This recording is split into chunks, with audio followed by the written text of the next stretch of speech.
Morning friends, legal की learning में आप सबका फिर से स्वागत है। तो इस महीने की थर्ड वीक का जजमेंट और ऑर्डर्स आने वाला है।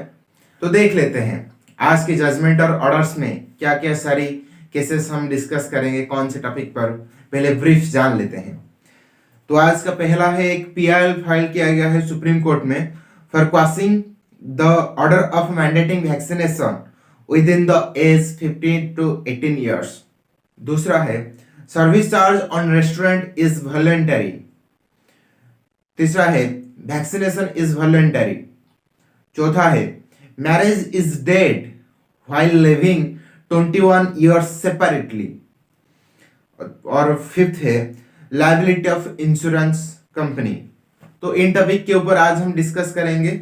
जो पहला केस है, a PIL was filed on 18th January 2022 before Supreme Court for quashing of Union India's order dated 4th January 2022 mandating COVID vaccination of children in critical care institution within the age 15 to 18 years। जो case title है Daniel Kotipogu versus Union of India and others.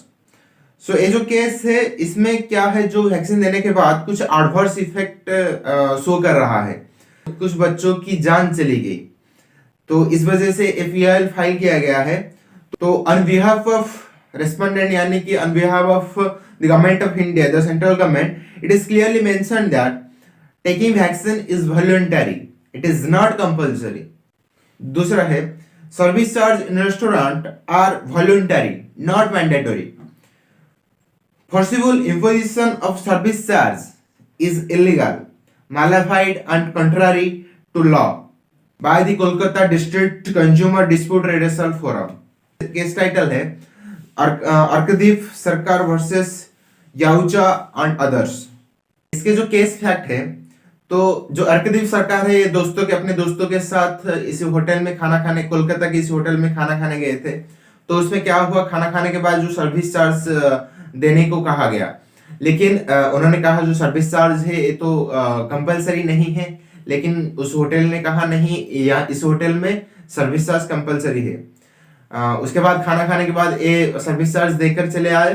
फिर उसके बाद उन्होंने एक case file किया और एक नोटिस भेजा इसका रेस्टोरेंट को कि जो अपोलॉजी के साथ साथ 25,000 का एक कंपेंसेशन प्रोवाइड करने के लिए। लेकिन उस नोटिस के लीगल नोटिस देने के बावजूद भी उस होटल से कोई रिप्लाई नहीं आया। केस फाइल हुआ कंज्यूमर कोर्ट में। तो फिर कंज्यूमर कोर्ट में ये कहा कि जो हमारा जो government of India in April 2017 had issued guidelines on fair trade practice where it mentioned that service charge is optional and depends entirely on the discretionary of consumer। सो जो ये अनफेयर ट्रेड प्रैक्टिस है, अगर आप किसी को forceful करते हो कि सर्विस चार्ज देने के लिए, तो फिर एक अनफेयर ट्रेड प्रैक्टिस हो गया, जो एक इलीगल चीज है। क्योंकि जो सर्विस चार्ज है देना आपके ऊपर डिपेंड करता है, ये अब मैंडेटरी नहीं है, ये वॉलंटरी चीज है। तो कंज्यूमर कोर्ट ने उसको जो चार्ज था उसको चार्ज रिफंड करने के साथ साथ 13,000 का एक कंपेंसेशन भी प्रोवाइड किया। इसका जो अगला केस है, central government has made it clear before supreme court that there is no covid vaccination mandate and that vaccination is not mandatory. No person can be forced to be vaccinated against their wishes. It is also submitted that the government of India has not issued any SOPs which make carrying a vaccination certificate mandatory for any purpose। जो case title है इवारा foundation versus Union of India and others.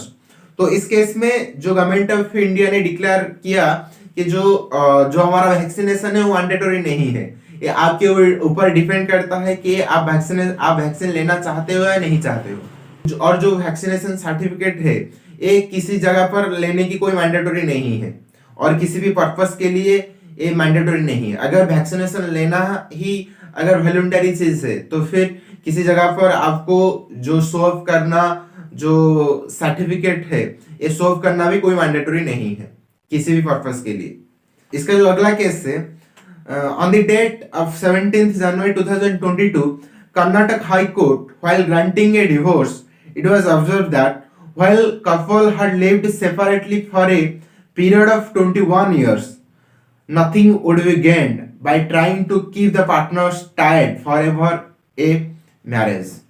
So इसका जो case है, जो husband wife जो 56 years के हो गए हैं, तो इसमें क्या हुआ, जो दोनों अभी 21 साल तक दोनों एक दूसरे से अलग रहते हैं, तो इसलिए केस फाइल हुआ है, डिवोर्स के लिए फाइल किया गया है। तो फिर इस डिवोर्स में कोर्ट ने कहा है 21 इयर्स तक दोनों सेपरेट रहते हैं, तो फिर ये अपने आप ही शो करता है कि इसका जो मैरिज है वो स्पॉन्टेनियसली डेड हो गया है, और फिर कुछ कोशिश करना, फिर दोनों के बीच कुछ शादी के लिए फिर कुछ एफर्ट देना भी गलत है, और ये ऑटोमेटिकली ये शो अप करता है कि जो मैरिज है वो टोटली डिस्टर्ब हो चुका है। जो नेक्स्ट केस है, on the date of 18th January 2022, the Delhi high court observe that the insurance company can not avoid its liability of compensating the deceased family even if the offending vehicle was stolen and was being unauthorized driven by someone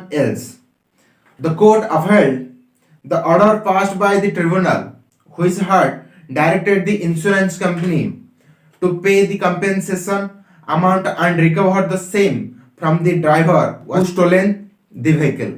तो इसका जो case है, United India insurance को limited versus Shrimati Anita Devi and others fact है।